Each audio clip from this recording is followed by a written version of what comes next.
Good morning everyone welcome to our new vlog. आज 21 জানুয়ারি रविवार। সবাই আজ বাড়িতে সকাল সকাল ঘুম থেকে উঠে চা বিস্কিট খেয়ে বাবান চলে এসেছে এখন রান্নাঘরে মাম্মার কাজে হেল্প করতে। এখন সে চায়ের বাসন ধুচ্ছে। দেখো সে সকাল সকাল জল ঘাটার একটা সুযোগ পেয়ে গেছে আর জল নিয়ে কি করছে দেখো।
সকাল সকাল এসে গেছিলাম ইসকনে। ইসকনে আজ কীর্তন হবে। বাবার একটা টুপি নিল আর ফ্ল্যাগ নিয়ে আমরা ঘুরে বেড়াচ্ছি। হ্যাঁ জামা টি শার্ট পরে কিনবো। হ্যাঁ ঠিক আছে। এই যে ইসকনে এই দেখো গান হচ্ছে। হ্যাঁ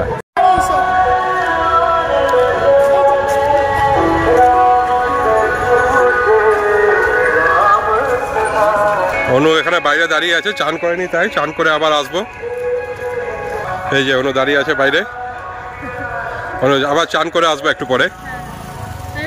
টি শার্ট কিনছিলাম কিন্তু টি শার্ট তুই গেলে তারপরে কিনবো।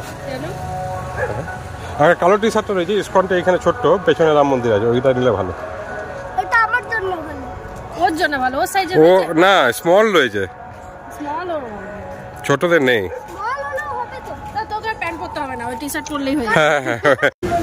ইসকন থেকে আসার পথে ব্রেকফাস্টের জন্য আমরা রাস্তার ধারে দোকান থেকে ইডলি নিয়ে নিলাম। আর দেখো ইডলির দোকানের পাশে দশকর্মার দোকানে কত রামধ্বজ বিক্রি হচ্ছে। সবার হাতে হাতে রামধ্বজ আর গলায় গেরুয়া উর্দি। সকালবেলা ঘুম থেকে উঠে ফ্রেশ ট্রেশ হয়ে চা খেয়ে একবার আমরা সবাই মিলে ইসকন থেকে ঘুরে চলে এলাম। ইসকন আর গোটা কুমারস্বামী লেআউট ঘুরলাম। এই যে ফ্ল্যাগটা এখন লাগিয়ে দিয়েছি বাইরে, আজকে গেটের বাইরে। তো এটা নিয়ে বাবান পুরো কুমারস্বামী লেআউট ঘুরলো। পুরো ফ্ল্যাগটা নিয়ে পুরো বাবান কুমারস্বামী লেআউট ঘুরলো। আজ দুদিন ঘুরলো, যেদিন কিনেছিলাম সেদিন একদিন আর আজকে। আর এই টুপিটা কিনে নিয়েছে, দেখি বাবান টুপিটা। এই যে ক্যাপটা কেনা হয়েছে, জয় শ্রীরাম। এখানে লেখা রয়েছে শ্রীরাম জন্মভূমি তীর্থক্ষেত্র। হ্যাঁ চলো এখন আবার যাচ্ছি দুপুরে রান্না করতে। আজকে দুপুরে রান্নার আয়োজন করতে যাচ্ছি।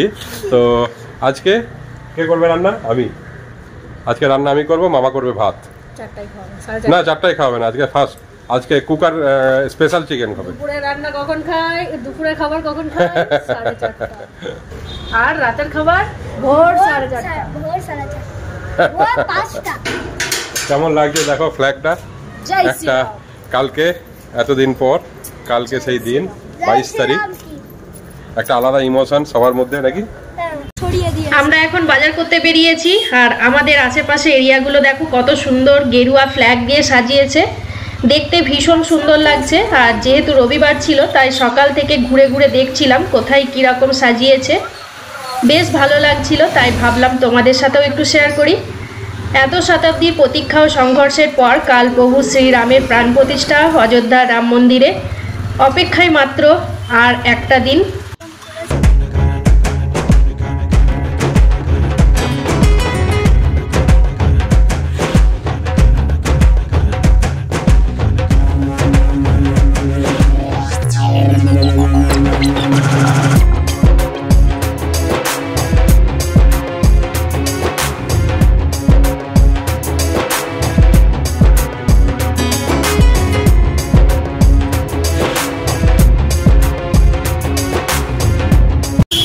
হ্যাঁ ডাব খেয়ে নেওয়া হচ্ছে। আর বাবান কি পড়েছে গলায় দেখি দাও, দেখিয়ে দাও। জয় শ্রীরাম। হ্যাঁ এই তো, বাহ, দারুণ লাগছে। হ্যাঁ, তারপর টুপি। টুপি। এবার রান্না করে নি তাড়াতাড়ি। হ্যাঁ, আর এখানে আমাদের ফ্ল্যাগ, রামধ্বজ। হ্যাঁ, মামাকে দেখো এবার কি লাগছে, দারুণ লাগছে। জয় শ্রীরাম। এটা হচ্ছে, দেখে মনে হয় এটা হচ্ছে সনাতন, সনাতনী কালার। সনাতন সবাই, হিন্দু মুসলিম সবাই সনাতন ভারতের। দারুণ লাগছে, দারুণ।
আদিপুরুষের জয় শ্রীরাম গানটা বাবান তোমাদের বাজিয়ে শোনালো।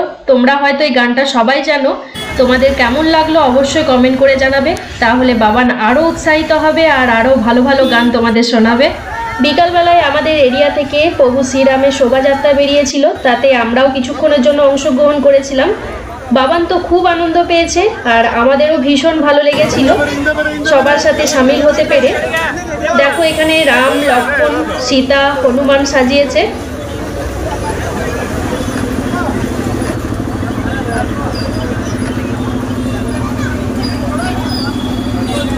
22 তারিখের জন্য আমাদের ঘর সেজে গেছে, মোটামুটি লাইট লাগানো হয়ে গেছে কালকের জন্য। 22শে জানুয়ারি একটা আলাদা ফিলিংস হচ্ছে নাকি, একটা আলাদা ইমোশন। হ্যাঁ, অকাল দীপাবলি। তো এবছরে দুটো দীপাবলি দেখো, দেখাচ্ছি। ফ্ল্যাগ লাগানো হয়ে গেছে, ফ্ল্যাগ তো সকালেই দেখানো হয়েছে। আর এখানে লাইট লাগানো হয়ে গেছে কালকে। লাইট, এই তো লাইট জ্বলে গেছে। বাহ, বাবান জ্বালাচ্ছে লাইট, দারুণ একদম। জয় শ্রীরাম। হ্যাঁ, ও পেছনের লাইটগুলো জ্বালিয়ে দিয়েছে বাবান, বাহ।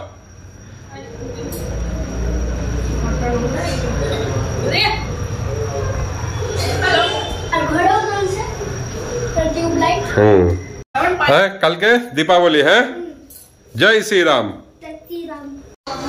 আমাদের ঠাকুর ঘরেও লেগে গেছে লাইট, ঠাকুর ঘরে লাইট লাগানো হয়ে গেছে, জানলাতেও লাগানো হয়ে গেছে। একদম দারুণ দীপাবলির একদম পুরো লাইট লাগানো হয়ে গেছে।